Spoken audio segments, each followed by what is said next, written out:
अस्सलाम वालेकुम viewers, welcome back to my YouTube channel daily tips with अस्मा।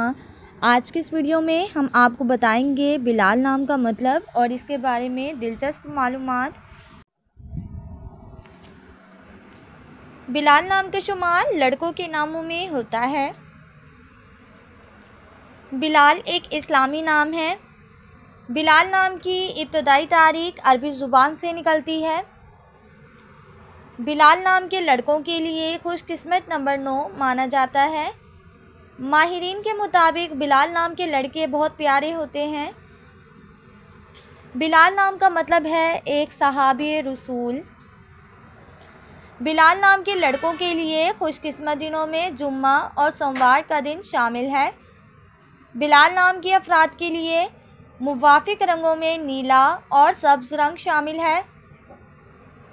बिलाल नाम के अफराद के लिए मुवाफिक पत्थरों में मरकत पत्थर शामिल है। खुशकिस्मती वाले धातों में हिंसों के हिसाब से चांदी शामिल है। फ्रेंड्स, अगर आप अपने नाम का मतलब जानना चाहते हैं तो कमेंट बॉक्स में अपना नाम लिखें। इंशाल्लाह हम आपके नाम की वीडियो ज़रूर बनाएंगे। Thanks for watching. अल्लाह हाफिज़।